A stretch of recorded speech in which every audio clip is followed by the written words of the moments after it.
Bonjour à tous, j'espère que vous allez bien. On se retrouve pour la deuxième partie du cours de pharmacoépidémiologie. Donc, je vous invite toujours à aller voir la première partie si vous ne l'avez pas vue.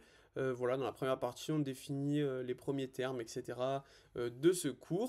Et donc voilà, c'est quand même nécessaire d'aller la voir. Et on va se retrouver sans plus tarder à la deuxième partie du coup. Donc, on se retrouve pour les différents types d'études. Donc voilà, comme j'ai dit un peu plus tôt, on a vu tout ce qui était de l'ordre des définitions. Et là, notre but, ça va être de regarder vraiment concrètement tout ce qui va être, toutes les études qui vont être réalisées en fait à partir de toutes les données qu'on a pu récolter sur donc ce médicament au cours du temps avec l'exposition ou non, etc. En fonction des différentes molécules, en fonction des différents patients.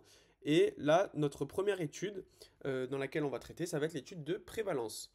Donc l'étude de prévalence, pour moi, c'est la plus facile à comprendre.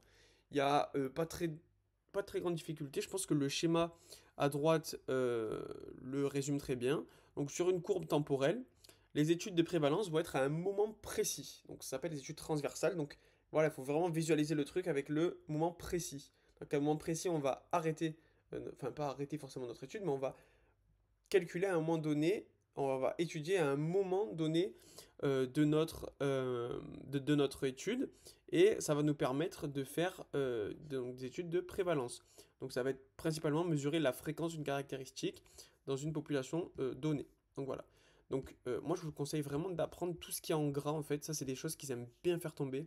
Donc ils vont vous mettre les différents types d'études et ils vont vous dire cette étude permet quoi? Et bien ici c'est de mesurer la prévalence du coup donc des patients qui utilisent un médicament, qui présentent des effets indésirables, comparé des malades et des non-malades. Donc ça, c'est vraiment tout ce qui nous permet de faire avec ces études de prévalence. Donc voilà, études de prévalence, on va comparer entre guillemets des malades et des non-malades et on va voir si la fréquence apparaît. Donc voilà, là, vous avez une formule qui est tout en bas. Je pense pas qu'ils vont vous la faire tomber. Euh, Ça peut arriver, mais moi de mon époque, ils faisaient pas tomber ça, donc je vous conseille pas forcément de l'apprendre. Mais la prévalence, entre guillemets, c'est facile. Donc voilà, si vous avez 2400 personnes qui sont choisies au hasard, vous avez sur les listes électorales de la région parisienne 32 personnes qui consomment un médicament. Donc la prévalence, ça va être 32 sur 2400, donc c'est pas très compliqué. Donc voilà, c'est des études qui sont à un moment précis et c'est une étude transversale. Donc ça, c'est les mots clés qu'il faut apprendre. Ils aiment bien les faire tomber. Donc ensuite, on va passer aux études cas témoins. Donc ça, c'est un peu plus compliqué, mais c'est pas très dur. C'est juste une étude qui vise à étudier l'association entre l'exposition et la présence d'un événement. Donc ça, c'est ce que je vous ai dit en première partie. Ça va être tout ce qui va être des études étiologiques.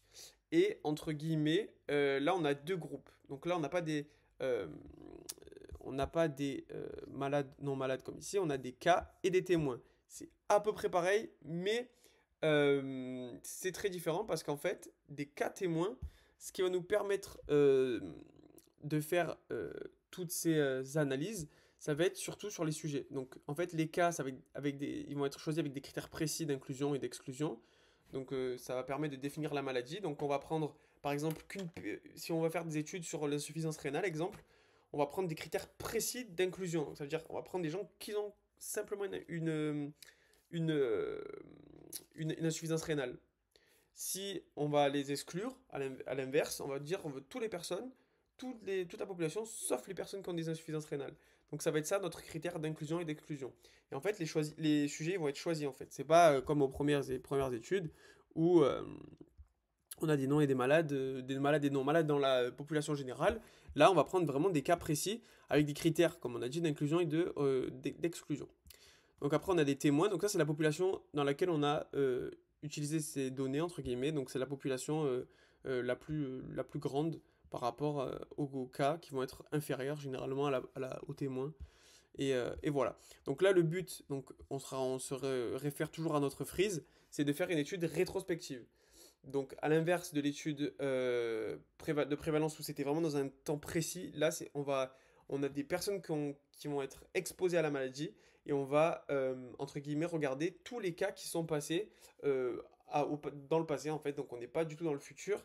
Donc là, le but, c'est pas d'évaluer le risque de développer un médicament, de développer, pardon, un effet indésirable, d'évaluer, entre guillemets, l'exposition et la présence de l'événement ou non, mais pas dans le futur, c'est dans le passé en fait, tout simplement.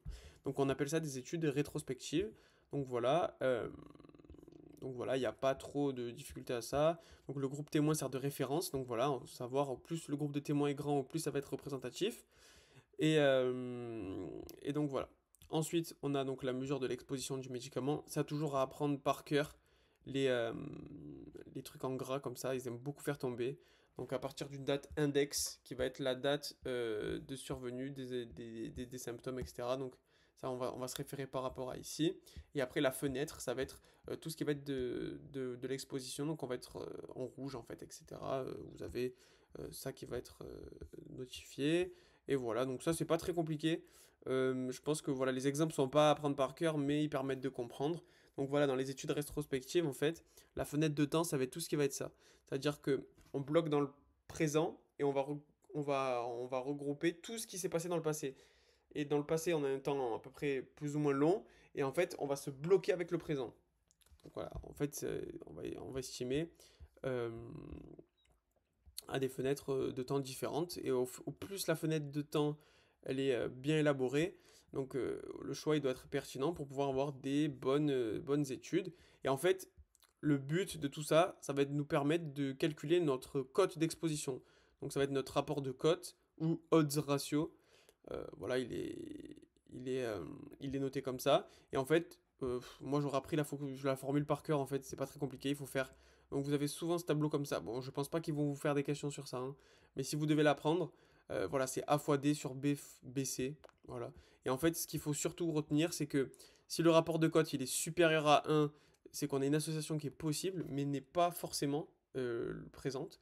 On a RC, on n'a pas d'association, c'est-à-dire qu'en fait, c'est le fait qu'on soit exposé ou pas aux médicaments, il n'y a pas de lien qu'on peut faire entre l'exposition et l'apparition des défaits indésirables. Et par exemple, si le rapport de cote il est inférieur à 1, on sait que par exemple ce médicament-là, il est protecteur pour telle maladie. Et donc voilà, c'est ça qui va être mesuré. Donc voilà, il faut toujours revenir aux notions qu'on a vues dans la première partie. Donc on peut après interrogatoire, c'est les données déclaratives, et on peut classer dans les cas témoins en sujet exposé et non exposé. Donc non exposé s'il ne prend pas le médicament, etc. Donc ça c'est très important. Donc on a dit aussi l'observance de tous nos médicaments. Donc ça voilà, après ça c'est un petit peu complémentaire à ce que j'ai dit déjà. Donc voilà, toujours à faire la différence entre la pharmacovigilance et épidémiologie. Donc tous les deux elles se complètent, mais la pharmacovigilance ça va être plus de l'analyse en fait, entre guillemets. Et pharmaco-épidémio, ça va être tout ce qui est donné en fait, chiffré en fait. Donc voilà, c'est aussi simple que ça. Ensuite, on va terminer avec les études de cohorte. Donc les études de cohorte, on va se faire ça de manière très simple. C'est pas très compliqué. Donc en fait, le but ici des études de cohorte, ça va être à partir d'un groupe de sujets identifiés. Donc identifiés, ça veut dire qu'ils ont des caractéristiques communes. Donc ça peut être âge, sexe, maladie, etc. Donc ils peuvent avoir par exemple tous une insuffisance rénale, etc. Et on va mesurer l'apparition d'effets indésirables chez les patients qui ont cette pathologie-là, par exemple. Et ça peut aussi faire l'objet de cette étude-là. Ça peut être pas forcément des effets indésirables, mais ça peut être aussi des effets bénéfiques, comme l'apparition d'une amélioration de la maladie. Donc c'est suivi dans le temps, et en fait on va bien se référer à notre deux timelines qu'on a là. On va regarder un groupe pardon, d'exposés et un groupe de non exposés. Donc les non exposés, ça va être ceux qui vont pas prendre le médicament, et les exposés, c'est ceux qui vont prendre le médicament. Et en fait, on va calculer, donc on va prendre un tableau en fait, c'est-à-dire que parmi tous nos exposés qu'on a là, on va recenser tous ceux qui ont la survenue de l'événement ou non, on va le noter A ou B. Chez nos non exposés, on va noter la survenue de l'événement ou non, donc ça peut être, comme j'ai dit, hein, l'effet indésirable, l'amélioration de la maladie, etc. Et en fait, on va faire ce calcul-là, donc qui n'est pas à prendre, je pense. En tout cas, moi de mon époque, il ne fallait pas l'apprendre. Et en fait, ça va nous permettre de calculer un risque relatif. Donc, si le risque relatif est égal à 1, il n'y a pas trop de lien entre l'exposition et la survenue de l'événement, donc c'est pas très intéressant. Et à l'inverse, si le risque relatif il augmente, ça veut dire que l'exposition de ce médicament est en lien avec l'incidence de l'événement. Donc voilà, et ensuite on a si le risque relatif il est inférieur à 1, donc ça veut dire que l'exposition au médicament diminue le risque de développer des effets indésirables. Donc ça va être pas mal et ça peut être utilisé Donc voilà, il faut surtout faire la différence entre association et causalité. Donc l'association n'est pas forcément la causalité. Et en fait, la causalité, ça va être tout ce qui va être décrit par les critères de Bradford-Hill. Donc ça, c'est à apprendre par cœur, tout ce qui est faisceau de preuves, etc. C'est un petit peu bête et à apprendre par cœur, mais c'est comme ça. Moi, je l'avais appris par cœur avec des moyens mémotechniques. Donc voilà, ça c'est quelque chose qu'il faut apprendre par cœur. Ils aiment bien le faire tomber, donc je vous conseille vraiment de l'apprendre. Donc si vous avez des questions par rapport à ce cours-là, n'hésitez surtout pas à venir me voir. C'est un cours qui est assez technique, donc voilà, plusieurs questions peuvent s'y prêter. Donc voilà, moi j'y répondrai sans problème.